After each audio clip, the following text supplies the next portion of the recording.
Konektado po ito. Kaya nga sabi ko ho kanina, ako'y konektado po ito. Kaya nga sabi ko ho kanina, ako'y nanggigigil dito po sa PhilHealth. With all due respect po sa mga taga PhilHealth ngayon, lalo na po sa kanilang mga opisyales. Dito nga sa punto ng yung 20 billion po na ibigay na sa National Treasury.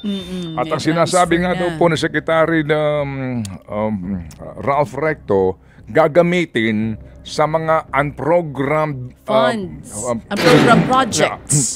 Appropriations, gaya po ng infrastruktura. Kasi nga daw po, sobra-sobra ang pera ng PhilHealth. Ang dami daw ho nilang mga pondo, pati po yung sinasabi po na ibinibigay na subsidy ng national government na hindi naman daw ho nagagamit ng PhilHealth. Ito namang si PhilHealth ay pumayag. Kami po sumulat na girl officially kay Secretary Ted Herbosa bilang chairman of the board, ex officio ng PhilHealth, para makuha yung minutes ng kanila pong approval dito po sa sinasabi nga na pagkubra ulit ng national government ng 89.9 billion pesos na pera natin, mga miyembro. Di ho ba? Dalawa kasi yan eh. Yung pong direct contributors at indirect. Yung direct, ito hong mga nagbibigay po ng hulog buwan-buwan. Yung mga binabayaran mo para sa mga kasambahay. Lahat yan. Yung mga nagbabayad. Yung indirect, ito na po yung mga mahihirap na hindi kaya na mag-contribute. So meron po talagang subsidy. So ito hong PhilHealth, maaaring tawagin mo ito na GOCC, but technically, realistically, hindi siya government-owned. Kasi po, siya ay owned by the members. Para mo sinabi na, di kalikutin mo na rin yung pera ng SSS at GSIS. Hindi po ba? Kaya ho tayo nang gigigil dito kasi nga po, mga kapatid, nilalamutak nila yung pera ng PhilHealth. Yun naman pala ho, sa study na ito, lumalabas talaga na hindi nagagampanan ng PhilHealth yung kanyang responsibilidad na pag-aanin yung pinapasang krus ng mga Pilipino sa kanila at sa ating health expenses. Uulitin ko lang, sample po dito yung tatay ng aming pong kasama dito, si Erwin Ocaña. Yung kanyang ama na confined, ilang araw lang ito, 3 araw, 120,000 ang bill sa ospital. Magkano lang ang PhilHealth? 14,000 ang naibawas. Okay, ilan po sa inyo na nakikinig ngayon na ang binayaran po ay daan-daan libo at ang PhilHealth na inaibawas ay kakapranggot lang, katiting lang. So yung out of the pocket na sinasabi, ito ho yun. Kaya maganda ho dito, maipaliwanag na gusto sa atin ito pag-aaral kung ano ho ba ang kahulugan nito.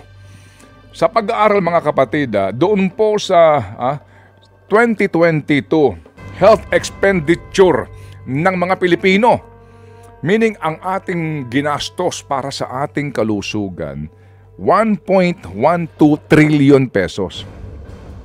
Yung pong 45% niyan, o 502 billion ay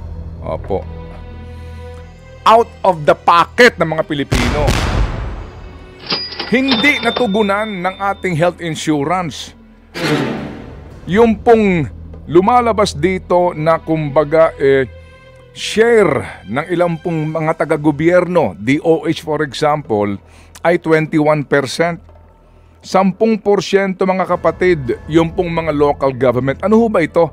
Ang pinag-uusapan dito, yung bang na-confine ka sa ospital, yung DOH, may programa din doon, nakaambag sila, at ikaw, naghahanap ka ng connection kay mayor, kay congressman, nagmamakaawa ka, dito po sa mga PCSO, di ba na para bagang talagang naman ikay sukdulan ng kahirapan mo, at obligado ka mamalimos, kasi nga hindi mo kaya.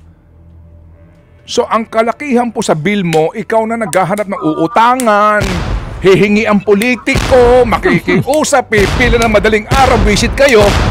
Visit talaga. Hindi ba? Ang PhilHealth, 14% lang sa kabuuan ng 1.12 trillion. Grabe, no? Anong ibig sabihin nito? Pagkalaki-laki ng pera nyo, Walang hiya kayo. sa halip na ibigay nyo sa mga Pilipino, out of the pocket namin, ang aming gastos sa kalusugan Ano namin. nyo? Visit kayo. Think about it. With all due respect po. Sino man hindi mabibisit dito, girl? Hindi ba? Ay, Tapos wag ka na mangangatwirang kayo na sobra-sobra ang pera dito at may inaayos nyo ang mga programa. Ultimo nga, CBC, blood test, ayaw nyo sagutin eh. Ay, wala silang sinasagot na lab test. Sorry. Kalalab Grabe test lang po talaga. namin. Hindi sinagot. Tsaka wag na tayo lumayo. Karamihan naman dito sa atin. 'Di ba? Kapag magbabayad ng malaki sa mga ospital, ma-ospital ka man or kung ano mangyayari, nagre-ready ka talaga dapat. Dapat meron ka mahuhugot. Kung may mahuhugot ka. Ang iba nga po sinasabi, nakita mo mas mahal pa ang PhilHealth contribution sa mga HMO. Ay, Oo sinabi nga. mo. Tapos wala ka naman masyadong mapala. Hindi ba? Ang laki nung babayaran mong bill. Mas mura pa yung mga private na mga insurance. Pag chinek mo magkano ang i-discount ng PhilHealth, kakarampot lang. Kaya ang karamihan, tinatamad magbayad monthly. 'Di ba? Kapit na lang sa guardian angel natin. Kanina lang sa mga balita natin 'Di ba merong babae na nanganak sa kalsada. Kawawa yun. Pumanaw yung sanggol, pumanaw maging po yung manganganak. Inaaya nung nurse, halika punta tayo ng ospital. Ayaw nung babae kasi wala daw siyang pambayad sa ospital. May Tuloy. isa din po akong kakilala. Ako ngayon naiiyak nung aking itong nung alam mo iniisip ko. No, sa puso. Puso, kakaiba yung tibok. So kinakailangan ng angiogram. Lumabas doon sa angiogram, may mga bara yung kanyang ugat sa puso. So, kailangan ng angioplasty para ayusin yung mga bara. Nako, Pero nung ito po million gagawin, nalaman na may 7 bara sa puso. 7. Abay, mabigat po yun, no? Mabigat yun. Psychologically, ikaw, nako, Oo. kailangan buksan. Ang unang concern ay pambayad. Pwede bang ngayon na ba yan? Kasi pwede bang hintayin ko muna na mag-senior ako, malapit-lapit na kasi. Kasi ang Malapit senior may ng discount. Malaki nga naman Matigok. din tulong. Pero baka pwedeng i-hold ko muna kasi yung babayaran malaki. Nakita ho niyo yun? Diba? Kung kailangan ka ng operahan ngayon, hindi ka muna magpapa-opera kasi iniisip mo pambayad. Kasi ang sagot dito ng PhilHealth na naman, katiting lang, visit kayo. Hindi ba? Ilan po ang ganun Visit.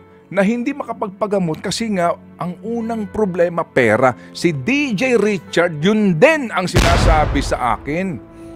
Sumalangit nawa ang kanyang mabuting kaluluwa. Kaya nga sabi ko sa kanya, Chard, tsaka mo na isipin niya, palipat ka muna ng heart center kasi dito gobyerno, pakinabangan natin to. Dito, magmamakaawa na naman tayo sa iba't iba para matulungan ka sa babayaran mong bill. Para tayo mga pulubi, no? Pero pera naman natin yun.